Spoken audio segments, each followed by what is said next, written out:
Get back, everybody better get back. Somebody gets in a jet black. For the seats, let back on your jet back. If you're gambling, man, you can bet that. It's a short thing, not just a New York thing. Or a rich or a poor thing. It's a lace your boots, pull your drawstring. Who wanna go to war thing? It's a who gon' protect you. What up? It's Esteban here at the world's most famous arena, Madison Square Garden, with Fab. What's going good, on, man? Everything's good, man. We here, you know, it's good to be here at home, you know what I'm saying, Madison Square Garden. So Word. Now, when I saw on Instagram the cover of the S.O.U.L Tape 3 was an iconic shot of Madison Square Garden. I mean, you know, in previous S.O.U.L tapes, we had of the Apollo, we had Radio City.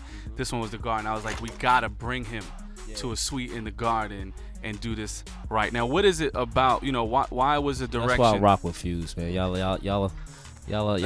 paying attention. You know, a lot of guys wouldn't have caught that, but you know, you guys got that.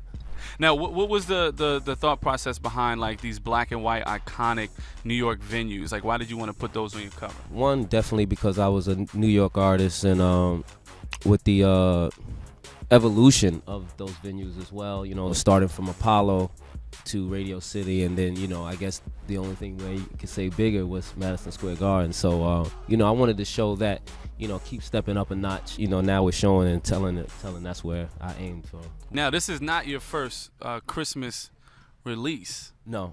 You know, 2 years ago you dropped There's No Competition 3. Yeah. Death Comes in Threes. And this is also not your first Christmas release of the third installment of a trilogy as well. Right. See, you guys are really paying attention. Yeah, man. Come on. I just think holidays are a dope time to release, you know, especially free music where people could, you know, download and have it as something to do during their holiday. Christmas is, you know, it's a great holiday for kids, but the adults, you know, maybe not as much. They don't get as much, so maybe, you know, giving them a free tape is, you know, something they get to look forward to. You know what I'm saying? Now, what is it about like the S.O.U.L tape?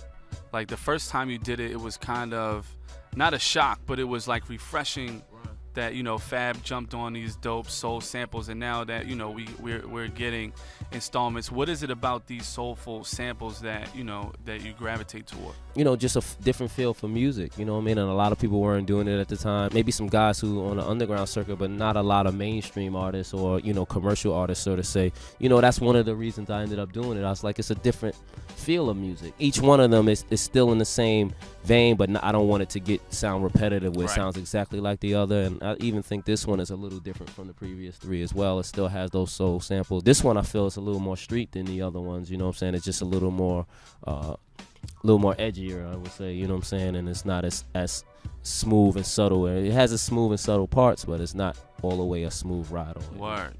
I think the from a business standpoint, the S.O.U.L tape is also dope because, you know, budgetarily trying to clear samples is a headache sometimes. Sometimes it's not, you know, worth it, you know, financially. And then for producers, trying to play samples a lot of times is a headache. So this is like the perfect medium between the two as well, for you to flex on some of those beats that you love and for them to, you know, actually get a placement, so to speak. Yeah, you would love to create that music all the time, but in a selling point, you know, there's different ways you have to go about sampling somebody's music. And, you know, there's clearances involved. There's these records are old records from people who may have died or somebody else is running their estate, and, you know, you have to go through different levels and procedures to get it cleared, whereas for a mixtape you don't really have to go through those same procedures. It's just you know, doing your thing and giving it to the world for free. You're not making a dollar off of it. So all right, so let's talk about, you know, some of the records that we're actually going to, you know, let people hear on this joint. Definitely the intro, because I think it sets the mood. It's called Everything Was the Same. Everything was the same. I'm old enough to know better, young enough to not give a fuck. Rather hold my head high and die than live and duck. It features Stacey Barth. Stacey is, you know, a known writer within the game, but she's also stepping out into the artist world, you know what I'm saying? So I figured, you know, it'd be dope to get her a part of it and let her do her thing on there and, you know, introduce some people who may not know her. I really respect her talent, so what she did, first take, I was blown away. My advice, don't mess with his man. Word to Nivea. Now the title. Talk about that title. Drake's album is Nothing Was the Same, and beat is actually from Drake's album. I thought it was a dope beat, and it was soulful, and it's actually at the end of the Pound Cake joint. He does like a rap at the end to it, but I guess behind Pound Cake and Jay and all of that, it got a little overlooked, so I recruited it as part of the intro for the Soul. What's another joint? Yeah, I worked on another joint called Them Slick. Sometimes I like slim, sometimes I like thick, sometimes I combine and I like them slick. Them slick probably went over your head. And this features Jeremiah. You know, some of the things just came organically. You know, somebody was around and come in the studio and we start vibing, and you know, next thing you know, we got a song. So that's kind of where it was at with Jeremiah. And that song is really about there's different types of females. You know what I mean? There's thick, there's slim. You know, what we did was kind of combine thick and slim and call it like Them Slick. It's kind of like a play on the word, and right. You know, just telling a story about that type of female. You know, a lot of the thick girls get a lot of love, or the models might get a lot of love, but you know, there's something right in between there that works too. So every style and every, you know, flavor has its time, you know what I'm saying? And I think, you know, it's time for the slim thick chicks to step up, you know what I'm saying? And all right, last but not least, one more joint. NID, we take it the wrong way. All gold, everything. One gold watch, 2 gold chains. Give me all those, everything. I want to talk about the Get Back.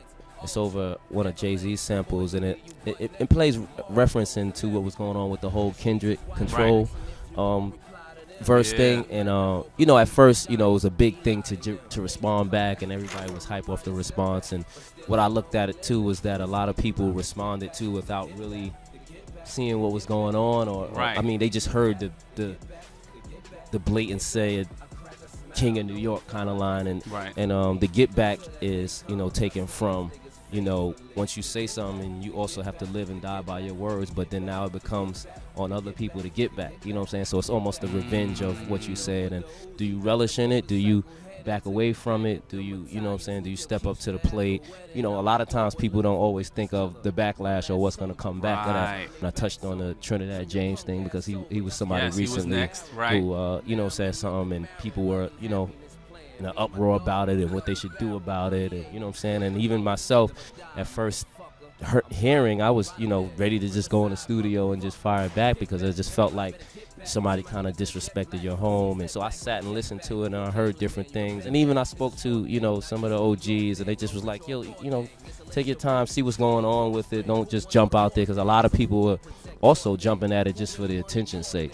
Once I even started paying attention, I even knew something that I didn't hear the first time, that it was actually a line from a Corrupt rap, you know what I'm saying? And pretty much probably a lot of people from New York or the East Coast or whatever may not know Corrupt, but it plays on both sides, really, you know what I'm saying, about what you're saying and having to be mindful of what you're saying. And I just wanted to share a little bit of light on that whole situation, you know what I'm saying? Because I'm sure at first here, people are just going to think it's a Kendrick Lamar this, or you know, get it advertised that way. So, all right, man. Well, I appreciate you. Thank you, man. Coming through, man, to the Garden.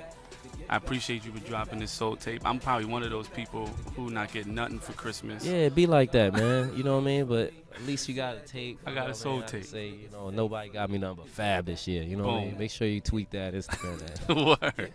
They get back, they get back, they get back.